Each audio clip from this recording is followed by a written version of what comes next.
out there, and welcome to the Danny. At Rihanna's show, this is Danny Pena, Rihanna's husband. And this is Rihanna Manuel Pena, Danny's wife. And today we're kind of going to get a little nerdy. We have a topic that Danny and I have discussed ad nauseum in our own home and both our daily lives and as professionals. And we thought it was about time we just kind of put our thoughts out there in public. And Danny, tell the good people what we'll be discussing today. Yeah, we're going to be talking about marketing, the old school way and the new school way. And what are the things that we feel like has been working? And I think also think companies where they're missing out. So we're probably going to talk about all that stuff. And, it started a conversation because I was like, have you seen Cardi B's new marketing for her? Like her and her team has been promoting her new album that just came out a couple of days ago. But it's been like this for now for like the past couple of weeks. I'm like, yo, and the week that the album was coming out, they were still doing some like unique ways to promote the album. And I'm like, I think this will be a great conversation for us to have about the new and the old way of marketing. Exactly. And just a quick recap for those who aren't familiar. And we can start with Cardi B. Like, let's get right into it. Sure. Cardi B has a new album has come out recently called "Am I the Drama." It is it is recently she's recently broken the Guinness World Record for the most drone deliveries. She's also hit record platinum status. I think it what was it 30 minutes, and is Billboard Hot 100 records. She's the only female rapper to have more than 50 entries on the Hot 100, and so on and so forth. So she's really just been like hitting supernova status with this album release. And if you haven't seen any of the marketing around it, some of the things that she's done has been, of course, this drone delivery stunt.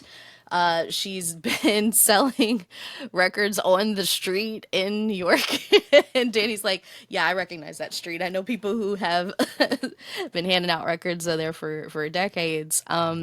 She's been doing collabs with all kinds of people like Amaya, one of the winners of Love Island season 7, all the way to just like making your typical PR rounds on all of the different press outlets. So she's really been hitting the streets hardcore and did a lot more than, most album releases do these days, right, Danny? Yeah. I really like the way how she been promoting because I think the the thing that I've been realizing now after seeing her the way how she's been promoting album, I missed those type of marketing from. It reminds me of like the late '90s, early 2000s. Because I used to be a street promoter, so I remember, the artists would go to like they'll have like in stores events. People will go meet the artist, get the autograph, stuff like that, or they'll show up, do different type of things like sign in, or they'll do like they'll go to the streets, talk to like the DJs as local. So the way how she's been doing it, I'm like, oh man, that's the old school way. That I think the marketing team realized like they know the new way when it comes to like social media videos going viral, but they also remember the old way because you want to capture both audience. It just can't be the new audience because there's a lot of other people that don't use social media. How can you get their attention for them to buy your product if you're not promoting to that target audience, so I think this is like a genius way of how to communicate and just promote your product, your album, whatever it is, so it's really good. I really like that. And I know you mentioned about her selling CDs in the streets. I think she went to 125th Street, which is known for a lot of people to sell like CDs and albums and stuff like that, right? Like bootleg and all that, right? So she did kind of similar, but she had her album set up, but it had the cover. It had like pictures from her trial that just happened a couple weeks back of like her reaction, and they used that. That which those are like pictures that went viral online. So she used Hmm. that and converted into like album covers for her Right, new album. alternate covers, which I was like, is yo, this is genius. brilliant and hilarious. Yeah, this is it's smart. It's really really smart. And Cardi's not a stranger to going viral. So I would say that For most artists these days, and for many that are discovered online, especially, it's so common for an album rollout to include, yeah, your typical press runs, but mostly online marketing. So what we mean when we say online marketing, we're talking about paid ads on different social media platforms like Twitter, like Facebook, like Instagram, and maybe even a couple of pre-roll ads on video forward platforms like YouTube and TikTok. Those are the ads that you see, it says countdown from 5 seconds until you can skip. Like a lot of those types of ads are what many campaigns these days see as the core of their outreach and their marketing and their dollars. Hmm. And something that Danny and I were talking about earlier today and many other times before today is is that enough in this day and age? And Danny, I'll ask you the question: Sure. is that enough, and what else needs to support that? And then we can get into some examples that we both were talking about. I think it's not enough, honestly. I think to attract mo- the most people as possible, you have to try out new things. You can't, and also the old way too, right? So like, there's people that are used to the traditional, billboards or print media, right? Like, why not also target that audience? Of course, the younger generation are more focused on the social media and digital ads and everything, right? Or like YouTube. But I feel like I know we had this conversation Rhea, about radio. Like that's something that people don't, companies don't advertise as much as before. I think that's another way where hey, let's go everywhere. Let's go with print media, radio, billboards. I think is very very special. Like to me, it reminds me a couple years back when I was part of the marketing campaign for Twitch. They had a couple of black creators, Latino creators throughout the year, and they had billboards. I believe four billboards in Times Square, different locations in Times Square, and that was pretty cool because one, you get to see the tourists that go to Times Square, which is a very very popular area in New York City. They'll get to see that. Plus, you have the content creators that are also going to be promoting it online, talking about it like, "Hey, I'm on the billboard" or whatever, So like things like that. Or it also reminded me of Twitter. This is pre X. This is during the I think maybe like a year or two before Twitter got acquired. They also had a billboard and also print media where they talked about manifesting dreams come true. Like you posted it on Twitter and then it became a reality. So like they'll have a social media post on the billboard, and then you see the person when once it happened, it talks about it too in their part of that ad. I'm like, oh man, so they're saying dreams do come true, that type of thing. So I know our friend, what's his name? From Steve Steve Blind Saylor, Gamer, yeah, blind gamer Steve. Blind Gamer. He was part of that ad in Canada, and he took a picture of it. So like I was like, see, that's a type of marketing that I like, that is real, that could connect with people, and at the same time to me it's like traditional advertisement. Yeah, and there's that fun like magical moment when the foundational traditional marketing and advertising meets new media, new wave marketing, where Hmm. let's say for example the Marvel rollout for the Thunderbolts asterisk. And everybody was like, what does the asterisk mean? Like, people are talking about it online. This is just the name of the movie that's presented to people that gets folks curious, gets people talking. And as we know, curiosity is really, really strong for marketing. Hmm. And once the movie had come out, I think it was about a week after release, then, and sorry, spoilers for the Thunderbolts if you haven't seen it, but the title actually ended up changing of this team within the movie. The Thunderbolts Asterix became known in universe as the new event Avengers. And there's a stunt that they actually did where there was a building sized billboard in downtown LA that said the Thunderbolts. It was a picture of them Hmm. like mocked up as if they were on a Wheaties box, right? And then what happened is after the movie came out a week later, they actually changed the top of the billboard to not say the Thunderbolts, but to instead say the New Avengers, kind of like scribbled over top of it like it was a magazine torn out and pasted on top, almost like it was on their vision board, right? And so they become known as the New Avengers, and that's what the asterisk after Thunderbolts meant, is that that wasn't their final name. And this whole concept, not just the naming of the movie, but the naming of the team within the movie, and then the marketing for it, both before and after, was all done in real life, right? Like that's all done through their bookings, their interviews, the listings on the movie guides, the title at the movie theater. Like none of that is done as digital marketing specifically. And then they change the billboard, and that image goes viral, and that becomes your digital currency, right? That becomes what you promote online, and you maybe boost the responses on it, or you do a couple of interviews talking about it, right? And that is the type of marketing that is really really interesting and new and creative and groundbreaking and gets awards, right? Like that's the kind of stuff that gets people's attention, and it's not as simple as a paid ad, and it can reach so many more people because, as we know, that there are obviously millions and millions of people who are online, but more and more there are a lot of people who aren't. And I know we've kind of reached a bit of a plateau, and we've seen it in gaming. And if you follow gaming industry news and media the way that Danny and I do, you know this, that we've sort of hit the maximum saturation level for new audience members in gaming, especially on console.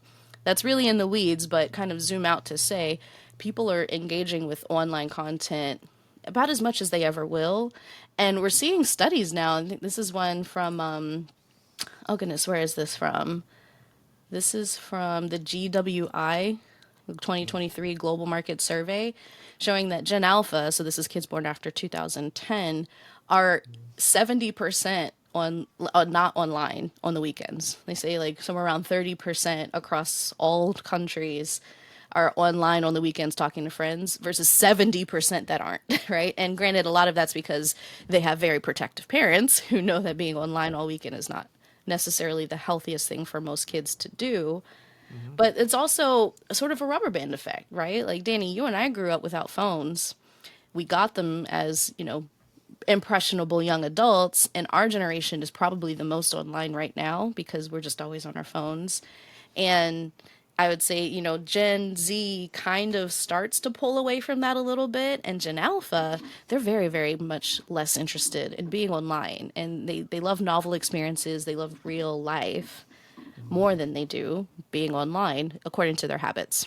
Right. So it's interesting to see that the future audience that will be going after people with disposable income and no kids is even less reachable through these paid digital ad campaigns. And we'll be more likely to see something on the side of a bus stop, or we'll be more likely to see something if their friends tell them about it. And that kind of gets us to the point that we had talked about in our conversation earlier, Danny, where like no matter what you want to do, no matter how much money you could have every set of eyes and ears on the entire planet, but there is nothing stronger for a marketing campaign than good positive word of mouth.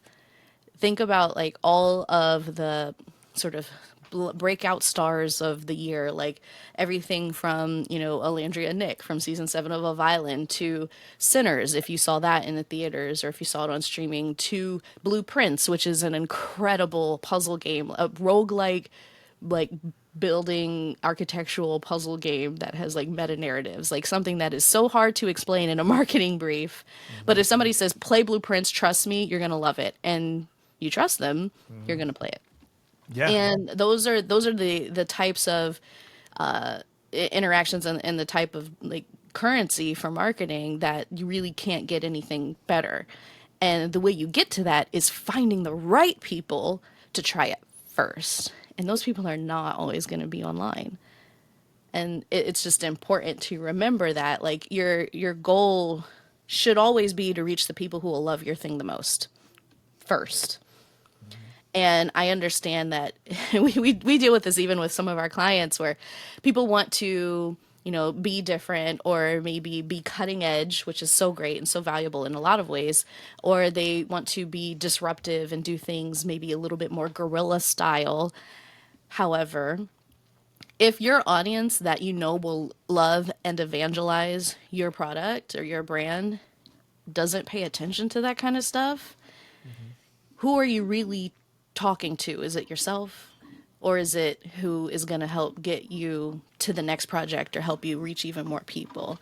It's really easy to market to yourself because you know what you see. It's like, oh, I know how we can reach people. We can give them, water bottles or phone cases. And it's like, sure, if it's the people who like to drink water out of water bottles and they use their phone all the time, but maybe Hmm. your core audience that is going to love your product better than anyone else doesn't. And you need to figure out how to reach that person. And that's why when we talk about marketing in our business, we say it's important to remember authenticity before everything else. Like before your budget, before your bells and whistles, before whatever new shiny partner wants to come and dangle something cool in front of your face. Remember, you have to be authentic to the people who are going to love what you do because reaching them is the most important goal that you have. It doesn't matter if you get everybody on YouTube who's ever opened a video to see your ad, they might not be the people that you need to see your ad. Those people might be reading the newspaper. Like, it just depends on what your product is, and you have to know that before you go in and set up these goals. Yeah, I totally agree with you, Ree. I think, and look, what I'm about to mention, this was back in the early days, it could work. I think it could still work It nowadays, does but still work.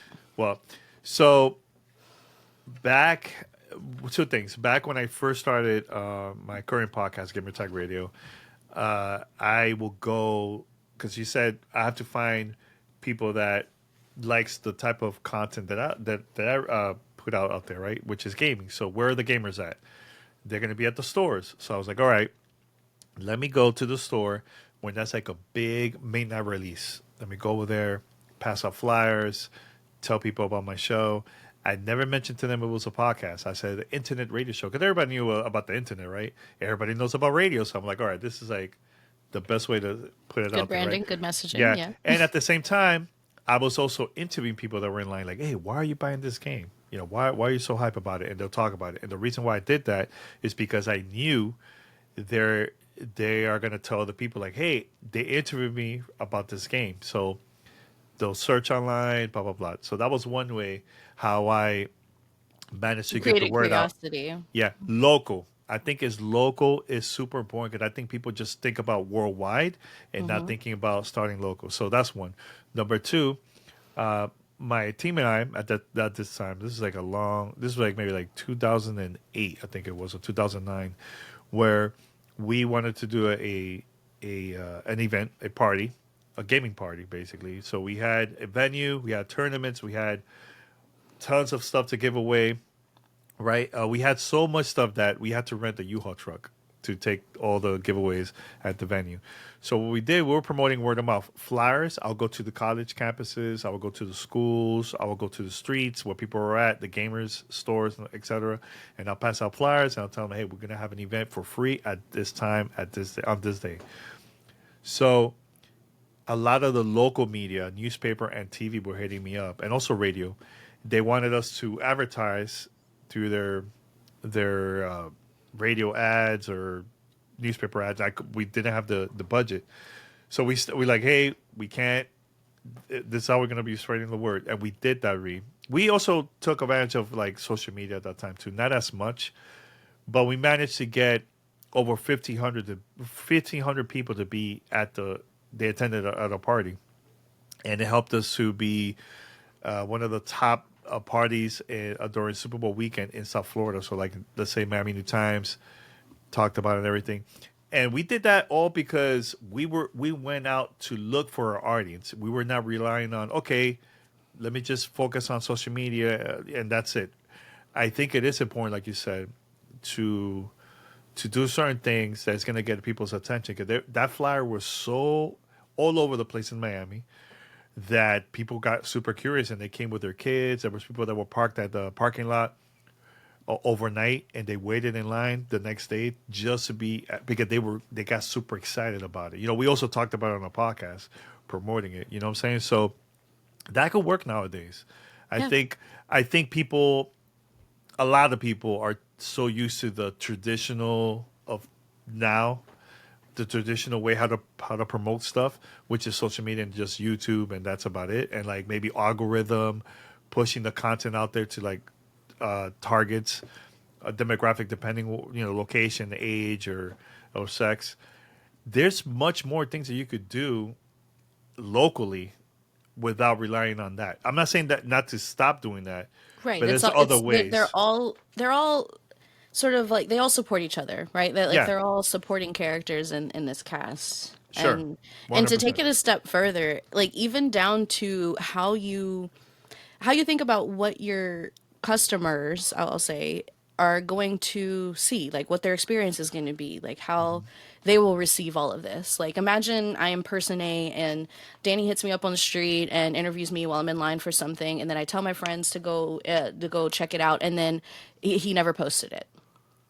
Or Hmm. imagine if, I get a flyer for this thing and everybody's talking about it and then we go there and there's like zero branding on the building. We don't even know where we are. You really have to think and follow through every step of that customer and that audience or potential fans journey Hmm. and make sure it's all cohesive. Right? Like you want Yeah. to tell a story with everything you do. Like there's a collaboration. I'm going to bring her up again because she's amazing. But Olandria from season 7 of Love Island USA, she did a collaboration with NYX, the cosmetics company that you'll see in Ulta's drugstores. And because she used and name dropped a product that they make on the show Love Hmm. Island, they did a collab with her as soon as she got out of the show of filming, and it was very cute. They filmed a commercial. They did a full set, a full concept, and a rollout. And they had a combo, lip kit combo. I think it was a liner and 2 glosses that they had on limited edition for sale. They sold out immediately, right? And this girl's buying power and selling power is something I haven't seen since like the 90s. Like she had a picture that she put up of her using some Vaseline. Wasn't even doing a deal and the Vaseline sold out before her ad could even release. Like she Hmm. is powerful for marketing. But Hmm. the point about the NYX collab is that when people receive this lip kit, it was just 3 products in a package. It was not any special box. There was no special tissue paper. It wasn't even colorful. There was no card with like a handwritten note like thanks, love, Ola, nothing at all. Just, a shipping receipt and I'm guessing like a manila envelope that you receive stuff in regularly. And it leaves the end of that experience feeling pretty unspecial, right? And it feels like it wasn't fully thought out and it sours it. Right? You go from seeing somebody on reality television, it's a show you love, you and your friends are talking about it, you see this product, you get excited that you can now buy it and be in this club. You get one of the mythical pre-release or limited edition releases because you got it before it happened to sell out. It finally comes in the mail and you're like, right? Hmm. And you don't want that to be the end of the journey, not even any part of it. So it's important to think through every step as well and make sure that you're telling a cohesive story, that it's consistent and again authentic, right? The lip kit combo was partially made famous because Olandria's partner in the show and the person she's seeing right now, Nick, had it in his pocket in several occasions, and people picked up on that. And the fact that it was in his pocket was part of the storytelling. So what if Hmm. it came and it came in a little jean pocket, right? Like there's little touches you can do to be authentic to why people are excited about something, to remind them of why they're excited about it, right? Like why they're on this journey with you, why they're invested in your story, because really all marketing is storytelling, which is why we love it so much. And to be a good storyteller, you got to keep it up. You can't just drop Hmm. it halfway through because people feel like you're not there with them anymore, and it's a sour feeling, and that's not what you're going for at the end of the day. Yeah, actually, I want to And hey, mention. Nix, here where our consulting Yeah, is available. yeah. But yeah, like you want to be consistent and think your storytelling all the way through, as well as figuring out what are the different ways people are engaging with it. It's not just on the online sales. I also want to mention that recently we were part of we are the part of the project of the new Wu Tang game that we when was it we announced it back in June, In and June. so this is how we did it. We show the teaser premiere during Summer Game Fest, which is like a well-known gaming event here in Los Angeles. Every that happens every year, and a couple hours later, we also had the teaser at the final tour of Wu Tang, which I The can't first remember day, yeah. the first day, and after that they show it multiple cities throughout their whole tour for like I believe 2 months or so. And on the screen, there's a QR code that you can scan to go to the website to learn more Yeah, so imagine and we, yeah, go for pre-order it the game. and pre-order. Well, wish list, Sorry, wish list. Apologies, not wish pre, list. not pre-order, wish list. But think about this, Ree. Imagine we were just like, okay, let's just have it at Summer Game Fest and that's it, and not the tour.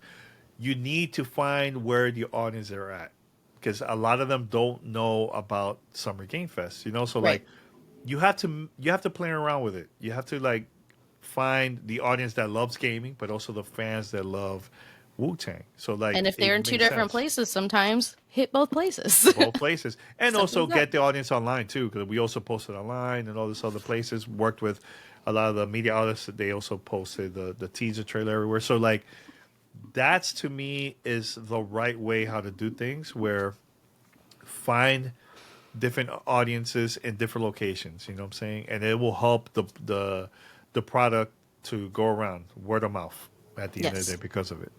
So yeah.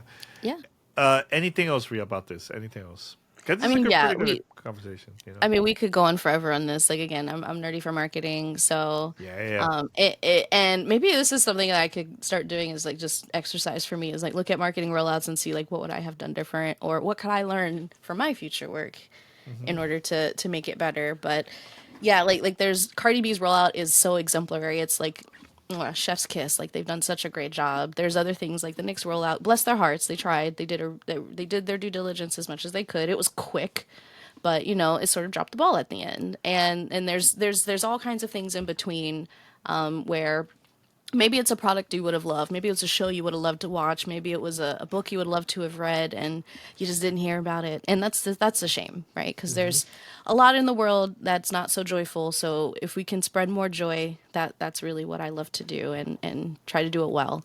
And hopefully, folks can learn from this conversation. That we can continue learning, and find examples of good marketing and let us know about it, so we can use that as our training. Yeah, and I forgot one more thing. Just was it today? I think it was today. We went I don't to know. Ralph's. We went to Ralph's, a supermarket. And we were just walking around, and I'm like, wait, oh my god, this is Ghost of Yote's display. So they had a Ghost of Yote's. For those who don't know, that's a new video game that's coming out for PlayStation 5. From It's coming Sucker out very, very Punch soon Studio. for Sucker Punch Studios. So they partner with the beer company Sapporo. So they have it there available. So when you see the display and also the product of the beer it has the Ghost of Yote theme in there. It reminded me of like Halo 3 campaign with Mountain Dew and like Doritos and all that stuff like back in the days. But in You this know, case, it's a Japanese beer. The setting's in Japan, yeah, so yeah, it's that's very cool. that's cool. So you get the new audience, right? That usually go to the supermarket with what is this Ghost of Yote? What is this? And they had the You know, this the prop swords and the scabbard yeah, hanging there. Like, ooh, that's yeah, neat. yeah. So I took a picture of it. I posted online. You should To you show should put people. that in the edit if you can. Oh yeah, I think I could do it right now. Let me see, I could do it right now. So yeah, so I posted the picture on like, and I would just want to share that to my community, and people were like, "Oh my god, where?" Like people are actually gonna go to their local store Let's see if they to can see. find it. Yeah, so this is the actual. I'm gonna click it here to make it Yeah, can you bigger. zoom in? Yeah. Yeah, there So you go. if you're not watching on YouTube, it is an upright in the aisle of a Ralph's here in Southern California in Los Angeles, Mhm. and it's a poster of Sapporo cross Ghost of Yote with key art from the video game, and then many boxes of cans of And the bottles, beer and and bottles too. individual cans and bottles Hmm. stacked in sort of a tower around the poster, and then some props, katanas and scabbards, decoratively placed in front of them. It's very fun. Yeah, it's pretty cool. Now everybody's like, I'm gonna go to my local supermarket to see if they have it. So, but Send it to us. Send it to us if you find it. yeah, yeah. Please let us know because this. I love this because Yeah. with this you're promoting it to the casual audience that just goes to the supermarket. Right. You're also promoting it to the people that just love this beer, Sapporo, right? And Exactly. also the gamers now going to go to the stores finding this and they will buy the product. So it's like cross promotion. I think this is Yeah. genius too. I It's a love really this. great combo, really great collab, and I will say for a lot of smaller budget marketing teams, these Mhm. things are hard to pull off. It Totally is get hard. that. Hmm. And you have to figure out what makes sense for your situation, your resourcing.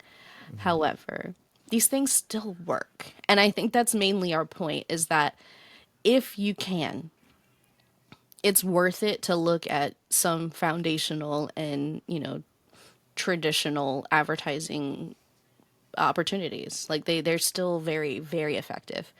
And when combined with what you can do with new media and digital ads, it Hmm. can be super, super powerful. And we have seen the evidence of that and examples like Cardi B. Quick question, before we wrap this up. Yeah. Why do you think that a lot of companies don't realize they won't go and do the old school way of marketing? Why are they still stuck in the social media, digital ads, and not the other way?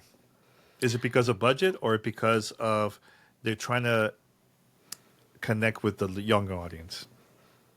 It's all of the above. Every individual marketing team is going to have their specific reasons for why they make the choices they do.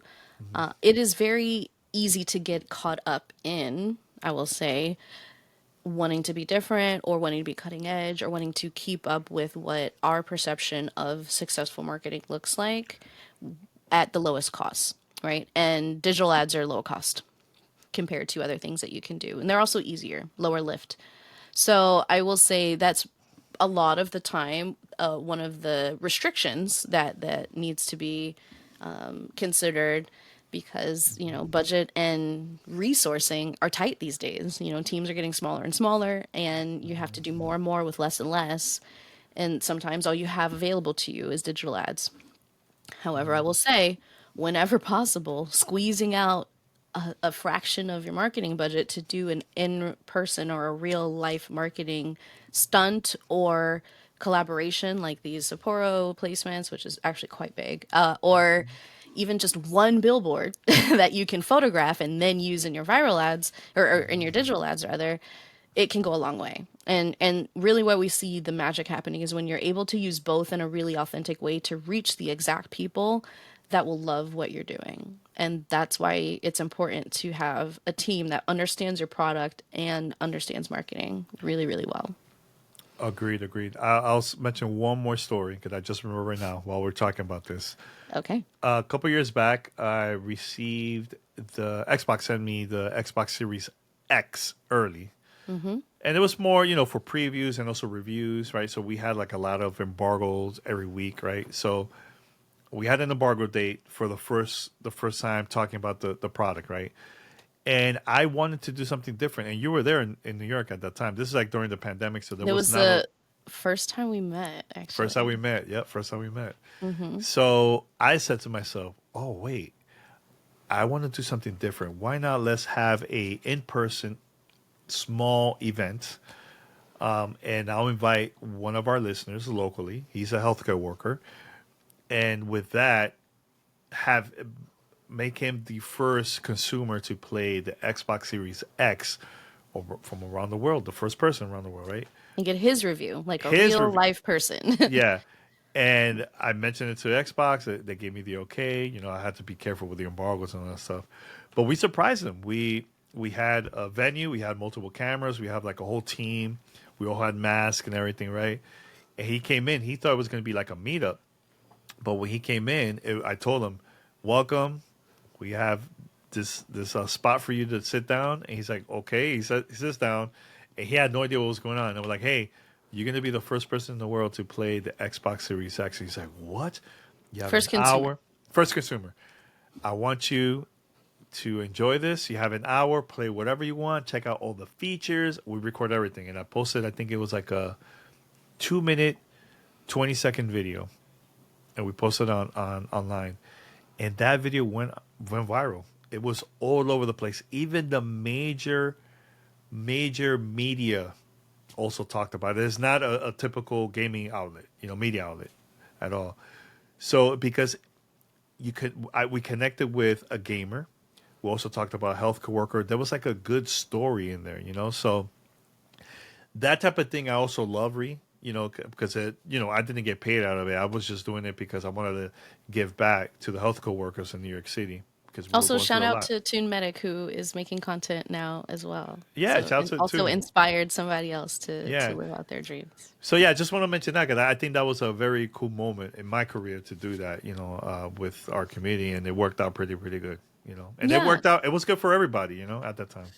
Yeah, and focusing on, again, reaching the people who will love your thing the most, right? Like that is who you need to focus on. And that story is a perfect example of how you can do that. And honestly, that didn't cost a lot, and it was just a really well thought out project and a really good idea and enough people on board to make it real. Yep, yep. And that's where marketing can really be special. It doesn't always have to cost a ton. It's just got to be a really good idea with enough people on board. 100%, 100%. This is a great conversation, Rhea. Please, for those who are watching or listening, let us know your thoughts. Give us your feedback. Any other topics also that you would like for us to talk Any about? other great marketing that you've seen? We'd Oh love yeah, to please, see it. please Or post it here in the things to comments. learn from, I guess Yeah, would be the other side of that. yeah. And if you watch on YouTube, make sure to like this video and also subscribe. It will help us out big time to get uh, a new audience out there. So much love to everyone that has been supporting us, man. So anything else, Ree? Anything else? That's it. All right, Tell more stories, I guess. that's true. All right, everyone. Until next time, we're out. Thank you for listening. Take care. Bye. Bye.